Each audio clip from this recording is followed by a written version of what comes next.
Hi guys, welcome to my channel. For today we're gonna react to 10 WWE wrestlers who deliberately injured and hurt their opponents. WWE wrestlers who tried to intentionally hurt their own opponent. Number 10, Drew Gulak. Over the past number of years, Gulak. several harrowing and disturbing stories have surfaced related to former WWE star Drew Gulak. In relation to his reputation as a wrestler, he was known for targeting injuries, and he was even caught in 4K spiking a wrestler right on the head. Wow, this occurred on NXT Level Up in 2023. He had all the time in the world to adjust that.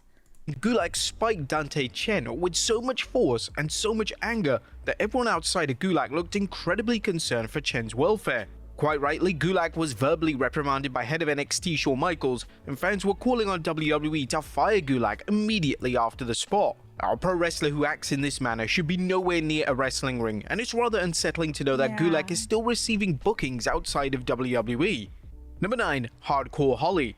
Hardcore Holly was often labeled as a bully, and he was often key to pick on younger and upcoming talent. In 2004, it was widely reported that Holly had a personal issue with Rene Dupri, and the issue started after Holly allowed Dupri to borrow his rental vehicle. Oh my god, see what it says? He was fined by WWE for punching Dupri's ear, but not fired. Dupri, and the issue started after Holly allowed Dupri to borrow his rental vehicle. The vehicle was then issued with a parking ticket, and Dupri ultimately failed to pay the fine. Instead of communicating with Dupri, Holly decided to retaliate by legitimately attacking Dupri during a live event tag team match. Holly wasn't just trying to intentionally hurt Dupri, he was trying to brutalize him, as Dupri received a black eye and numerous bruises and lacerations. Quite rightly, WWE fined Holly a total of $10,000 for the incident, and it's likely that if this type of incident happened in today's WWE, then a suspension or firing would have followed. Number 8, Ron Simmons. Backstage in WWE during the late 90s, Ahmed Johnson wasn't exactly Mr. Popular. One of the names he had upset in a major way was Ron Simmons. In a match, Johnson had kicked Simmons with so much force that he had legitimately damaged Simmons' liver. This was during a time in which there were endless complaints about Johnson's in-ring work. Wrestlers from top to bottom believed that Johnson sucked in the ring. They believed that he was reckless and he was going to seriously injure someone, which of course he ended up doing. Once Simmons returned to in-ring action, he decided to take revenge on Johnson in a scheduled match. During the match, Simmons would shoot on Johnson, breaking 3 of his ribs in the process. Whilst WWE would never encourage this type of behavior, they should have known to pull Johnson from TV when the complaints were made. If a wrestler is unsafe and is actively hurting other talent, then it's clear that they need more development as a matter of urgency. Number 7, the APA. Speaking of Ron Simmons, a few years after the incident with Ahmed Johnson, he had a similar incident with 2 new WWE stars, the Public Enemy. The APA were set to wrestle the Public Enemy on Sunday Night Heat, and just moments before they went through the curtain, the Public Enemy suddenly decided they had an issue with the finish. Bradshaw discussed the exact moment on his podcast, and this is what the former WWE champion had to say. Their music is playing, literally playing. We went over the match, went over everything, and everything was agreed. And it's not our finish. So it's not like me and Ron created the finish, it was given to us by The Office. Same as it was given to them by The Office. They turn to me and say, hey, we're not going to do that spot on the table. Well, that's the finish. They said, yeah, we don't want to do that spot. I said, okay. They didn't offer an alternative, so Ron turns to me and goes, what was that? I said, they don't want to go through the table. And he said, well, we'll take the table to them. The APA decided to take it to them in the match in a rather physical manner. This would end up being one of the most infamous matches of the respective era. Those chair shots were brutal. Number 6, John Cena and Rene Dupri. Rene Dupri has made endless comments about John Cena over the past 2 decades, and on his podcast, he claims that in a segment on SmackDown during their feud, the two proceeded to have a shoot fight and intentionally hurt each other. The incident occurred in April of 2004 when WWE booked Tori Wilson to face Dupri in an intergender match. The match resulted in a no contest after Cena made the heroic save. During Cena and Dupri's brawl, it was obvious that the two men were going all in on each other, and this is what Dupri had to say about the incident on his podcast. I remember we were told by Fit Finlay and the other agents that the physicality between me and John Cena afterward, when he made the save, had to look real. And let me tell you, it was as real as it can be. I busted his eyebrow open, he was bleeding, and he busted my lip. And I think I had a bruise somewhere on my face. Those were live rounds. Now it's unclear if WWE punished both men, as whilst they wanted the segment to look real, it's highly unlikely that they wanted both men to legitimately fight each other in the ring. Number 5, Jake Roberts.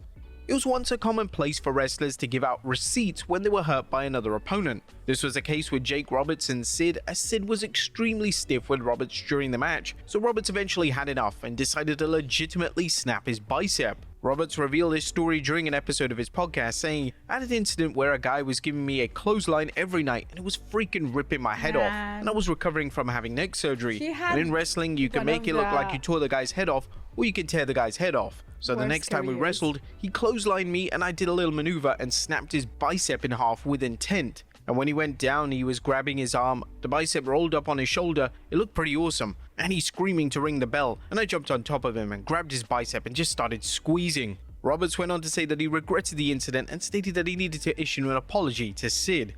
Number 4. Umaga. The planned top storyline for SummerSlam in 2007 was going to see the stars of Jackass take on Umaga. The storyline began the year prior when Umaga destroyed 2 members of the group on Raw. During the beatdown, Steve-O failed to sell for Umaga and even laughed during the supposed beatdown. This made the credible Umaga absolutely furious. Umaga decided to legitimately elbow Steve-O and deliver stiff shots in order for him to stay down. Although the SummerSlam match in 2007 was eventually cancelled, the Jackass stars, particularly Steve-O, will never forget their run-in with the Samoan Bulldozer. Number 3. The Big Show. Oh my god. It's rare to hear stories of the Big Show. But I do feel like when wrestlers are kind of bigger, or bigger, okay, when they are bigger, they tend to like injure other wrestlers unintentionally. I have a feeling it's like they are underestimating their size or their power in so many situations, or it is hard for them to control it, and then it ends up into hurting the wrestler accidentally. I don't think they always do it on purpose. It's just their size, but correct me if I'm wrong. Legitimately shooting on other wrestlers, yet in 2006 he decided to use his size and strength to punish a member of the Spirit Squad. The issue was between Show and Spirit Squad member Johnny, and it was said to start after Johnny played a prank on Show during a live event match when Johnny asked Show to pick up a sandwich. Johnny revealed that the next time he encountered Show in the ring, Show put his health and safety in great jeopardy. Johnny felt completely powerless as he knew WWE management wouldn't do a thing about it. Johnny clearly believed that it was a harmless prank, but the Big Show didn't think of it that way, and he decided the best way to handle things was physicality in the squared circle. Number 2. The Headbangers. In 1998, the Insane Clown Posse's request for a raise went down so poorly that the Headbangers were asked to make an example out of the two during an episode of Raw. This story was revealed by a headbanger Marsh while speaking to WSI's James Romero. "We had an agent come to us and say, you guys go out and beat the shit out of them. Beat the shit out of them because they're not coming back tomorrow. And if you don't beat the shit out of them, then the guys won't be in the building tomorrow either." So we went, okay, that's what we did. The segment features the Headbangers basically shooting on the duo, and it's extremely hard to watch. There are numerous stiff moves being delivered, and the chair shots are definitely coming from a place of hatred. And number 1, Andre the Giant. The Ultimate Warrior didn't have the best reputation, but in a lot of these situations, a lot of them are big. As I said, like, it's interesting. Both inside and outside the ring, and he was often known for being overly stiff in matches. When Warrior would wrestle Andre the Giant in the late 80s, the two would perform in a spot where Andre got caught in the ropes. According to the legendary Bobby the Brain Heenan, Warrior then began to take liberties during these spots, and he's notably stiff during the scripted move, no doubt because Andre couldn't defend himself. Eventually, Andre had had enough, and during a spot where Andre was trapped into the ropes, Andre freed himself at the last moment and made Warrior run right into his fist. This must have been extremely painful for the Warrior, and it's a miracle that he wasn't knocked out in the middle of the ring. But there you have it, folks. WWE wrestlers who tried to intentionally hurt their opponent in the ring. Be sure to leave your comments down below, and I'll see you next time with some more wrestling content. I mean, when you see like some of these were unintentional, others were like they were pissed off for private things and backstage things. I feel like a lot of these wrestlers, like they're badass, you know, and they probably are showing their strength backstage or off screen a lot of times, and that's what they are used to do. So for them, when someone else steps on them, even though it is for job, like their ego doesn't allow them to pass by that and not show an example or a lesson. Like the only way they don't, I don't feel like they would argue with their with their voice. I think they would argue with their fist. That's what they're used to do. Unfortunately, some of them that are not that professional. However, there are also like incidents with the Cena one. I feel like it was misunderstanding as well, like make it look real, but it turned out real because that's the only way they knew how to make it look real, or it was the easier way to do it. So seeing that today we have John Cena still like one of the most professional wrestlers out there, they learn from their mistakes. So it's, I hope it was like just one time and then they learned from it, you know. It's not something that they would always deliberately do to hurt their opponents because that's who they are. They are not safe to work with, you know. There are wrestlers who were not safe to work with, they were fired and they were never learning. Like you get, of course, like if you make a problem or you make a mistake or you do something deliberate or not, you probably are going to get reprimanded for it. And if you don't change your ways, then the company is going to fire you, because at the end of the day, if something really terribly happens in the ring, it's your fault, of course, but it's also the fault of the company for hiring you, putting you there, and they would have to deal with it as well, and they don't want to do that. You are replaceable at the end of the day.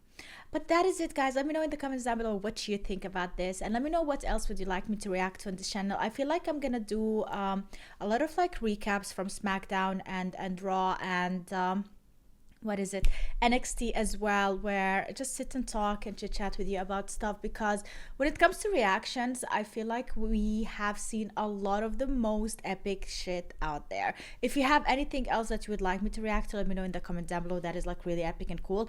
But the things that I cannot react to, things that are so long, unless they are for my Patreon, or yeah, unless they're for my Patreon, because on Patreon I upload long-term content. I do like reactions for SmackDown and NXT and Raw on a weekly basis. I do documentaries and movies related to WWE and pro wrestling, and also I have a second channel, bunnymonbiz, and I upload their daily videos. So I really don't have the time for like really major, huge long videos, and it's not really working. So I decided to put my attention to something else at the moment, but I would really love to be consistent on this channel and upload more and share more about wrestling and pro wrestling. So let me know what type of format would you think you would enjoy watching here as well. Thanks so much for watching, and see you in the next video. Bye!